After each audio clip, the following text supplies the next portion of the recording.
اور اس میں وہ امام شافعی کا شعر کوٹ کروں گا ضرور، جو انہوں نے دیوان الشافعی، ان کا اپنا دیوان چھپا ہوا ہے، اس میں کوئی سند کی ضرورت نہیں ہے، کہ امام شافعی فرمایا کرتے تھے ان کان رفضا حب آل محمد صلی اللہ علیہ وسلم، اگر آل محمد کی محبت کا نام رافضی یا شیعہ ہونا ہے، فلیشہد الثقلان انی رافضی، تو جن و انس گواہ ہو جاؤ اس بات پہ کہ میں رافضی ہوں۔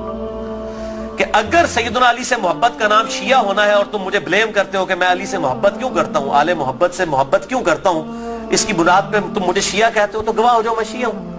اور میں نے اس میں پھر ایڈ کیا ہے کہ اگر آج امام شافعی زندہ ہوتے تو میں کہتا کہ شیخ صاحب آپ میرے بھی کچھ اشعار اس میں ایڈ کر لیں۔ آپ نے تو کہا نا کہ اگر اہل بیت کی محبت کا نام رافضی یا شیعہ ہونا ہے تو میں ہوں رافضی، تو میں یہ کہتا ہوں کہ اگر نبی صلی اللہ علیہ وسلم کی محبت کا نام اگر وہ غلوف کے درجے میں نہ ہو، بریلوی ہونا ہے تو میں بریلوی ہوں۔ اگر صحابہ کرام سے عقیدت کا نام، اگر اس کا نام دیوبندی ہونا ہے تو میں دیوبندی ہوں۔ اور اگر کتاب و سنت کے منہج کو اور اجماع کو حجت مانتے ہوئے فائنل اتھارٹی ماننا اور اس کے مقابلے پر کسی کی بات کو حجت نہ سمجھنا اہل حدیث ہونا ہے تو میں اہل حدیث ہوں۔ تو یہ صرف ایک سمجھانے کے لیے ایک جملوں کے طور پر ہے، باقی الحمدللہ ہم مسلمان ہیں اور ہمیں اسی پر فخر محسوس کرنا چاہیے۔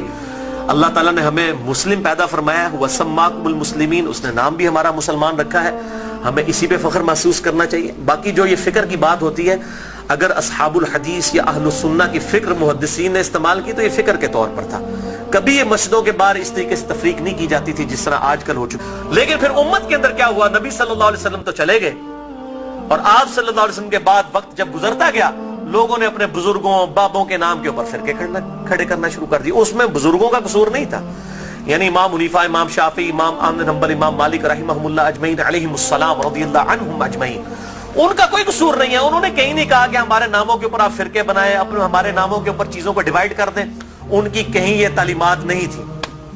ان کی تعلیمات تو یہ تھی کہ اللہ اور اس کے محبوب صلی اللہ علیہ وسلم کو فالو کیا جائے، اللہ اور اس کے محبوب صلی اللہ علیہ وسلم کی تعلیمات کو لے کر چلا جائے۔ انہوں نے کہیں نہیں کہا کہ ہمارے ناموں کے اوپر آپ فرقے بنا لیں، تو میں ان کو کنڈیم نہیں کر رہا۔ اور میں حیران ہوتا ہوں کہ انڈیا کے 2 شہروں کی بنیاد کے اوپر امت کو ڈیوائیڈ کر دیا۔ یہ دیوبند اور بریلی انڈیا کے 2 شہر ہیں، اس کے نام کے اوپر ڈویژن کر دی ہوئی ہے۔ خدا کے لیے اس طرف واپس آ جائیں جہاں ہمارے محبوب صلی اللہ علیہ وسلم ہمیں چھوڑ کر گئے تھے۔ ہوا سماکم المسلمین من قبل وفی ھذا، اللہ کے پیغمبر ابراہیم علیہ السلام نے اس قرآن کے نزول سے پہلے تمہارا نام مسلم رکھ دیا تھا، اور اس کتاب میں وفی ھذا اللہ نے بھی انڈورس کر دیا اپنے آپ کو مسلمان کو۔